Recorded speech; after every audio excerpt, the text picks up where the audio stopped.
So when you think Calabasas, you don't think about beach lifestyle, but you'd be surprised to find out that there's 3 beaches that are less than 30 minutes away. I'm Kevin Goldman, the LA Chef Realtor, and I'm sharing my favorite beaches close to Calabasas. Disclaimer, some of these beaches may have been affected by the runoff of all the toxins from the most recent fires in Malibu and the Palisades. So this list might encompass some beaches that were unfortunately affected by tractors grinding the toxins on the top layer of the sand into the bottom layer and not listening to the people that were telling them not to do that. This list is based on my experience in Calabasas and going to beaches out there. Starting with number 1, if you just want to go to a beach that has it all, that has food available, public restrooms and showers to rinse off, if you want good sandbar, surfing, beach volleyball, or just a whole lot of space, we're gonna go straight to Zuma Beach. Zuma Beach down towards what's called Free Zuma, which is the part of Zuma that you didn't have to pay for parking at, right next to the Sunset restaurant. That is where you want to go for great surf. It's sometimes really heavy. Right around the corner from Point Doom, aka Paradise Cove,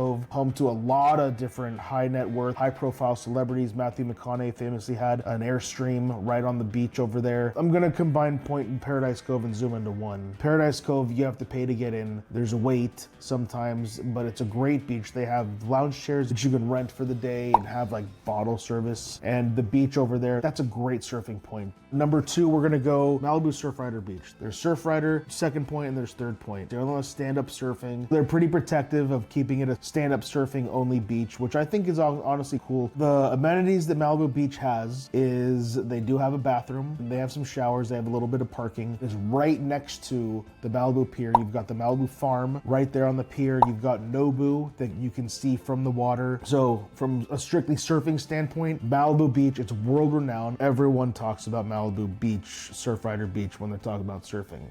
Beach number 3, we are gonna go further up the coast. It's at the LA County, Ventura County line, and the beach is called County Line. I used to ditch school in high school when the waves were pumping, and that's where we would go, because it was far enough away to where it wouldn't attract the crowds of like Malibu Surfrider. When it comes to amenities, there's no public bathrooms. There isn't a whole lot of people that are there on the beach. From a privacy standpoint, the beach alone is pretty good. It's probably 200 to 300 yards long. Once you get closer to the point, there's a lot of rocks. I actually stepped on a sea urchin one time. Also was hit off my board by something really fucking big. I have no idea what it was to this day. It could have been a seal, it could have been a fish, it could have been a shark. It was something big. That was actually the last time that I went surfing. We would also go to County Line because it was in one of our favorite movies in high school. It was in Fast and the Furious. The scene when Paul Walker and Vin Diesel are in the pink Supra and they beat the Ferrari and then they end up eating fried fish and stuff and fries at a little fish shack. That's Neptune's Net, so that's where we would go. Those are 3 of my favorites, and I just realized they're all geared around surfing. They have great beaches for relaxing and whatnot. Santa Monica, Venice, they have the boardwalk. These are my choices. That's why there's 31 flavors at Baskin Robbins. There's something for everyone. I'm Kevin Goldman, and I'm choosing and looking at all the beaches so you don't have to.